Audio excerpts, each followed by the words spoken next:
Miss Blue, it ain't no secret what goes on inside of Madam Connie's house, but I wasn't there for that. I only drove Reverend Benny over there so he could bless the place. That's it. You're right. The only thing you two was in there blessing was yourselves. In a bed with one of those whores. Reverend Benny's shirt was hanging out of his pants. And that smile on his face sure didn't look like he had been fighting the devil to me.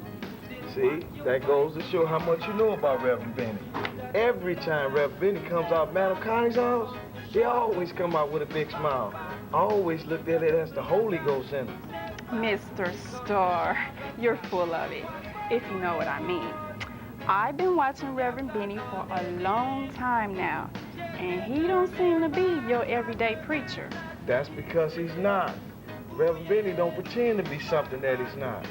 Matter of fact, he's the only preacher in this town with a shelter for the homeless. The others got food banks, that's it. Well, I agree with you on that. Reverend Benny does have a shelter for the homeless. He's the only one with a shelter for the homeless. So, why do you think things are like this? Why is Reverend Benny such an exception? That's because Reverend Benny knows what it feels like to carry a heavy burden on his back. He's been locked up, dogged out by the system, just like the people he's fighting for. You see, unless you've been down that road, you can't tell anyone else how it is. Well, you do have a point there. It's easy to tell somebody else something that you don't have a clue about yourself. Exactly. Now, let me ask you this, Mr. Starr. I would like to interview you and Mr. Taylor on my new TV show called I Smell a Rat. I smell it. I smell a rat.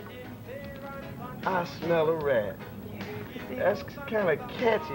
Matter of fact, it sounds all political if you ask me. Sure, I would love to be on your show, Miss Blue. Good. I'll call you and you the time and date. Don't worry, it'll be about issues and nothing personal. So think of some good lies to tell. Oh, come on, Miss Blue, that's cold-blooded. Now, what makes you think I'm going to get on your show and start telling lies? Just like you told a lie about Reverend Benny and yourself being at the whorehouse. My source inside that house told me that Reverend Benny didn't have any clothes on the whole time he was there. Elaborate on that, please. Now, look, Miss Blue, all I know is Reverend Benny told me to wait downstairs while he go upstairs to bless a few rooms. And I am not the one to interfere with the Lord's work. Is that so? Well, my source also told me that while Reverend Benny was upstairs, you was downstairs in the basement getting whipped with the girls wearing leather. Hold on, Miss Blue. I don't remember going in no basement, but I was kind of under the influence of alcohol.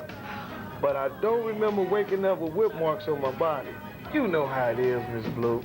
It's hard to remember anything after a long night of drinking and thinking about politics.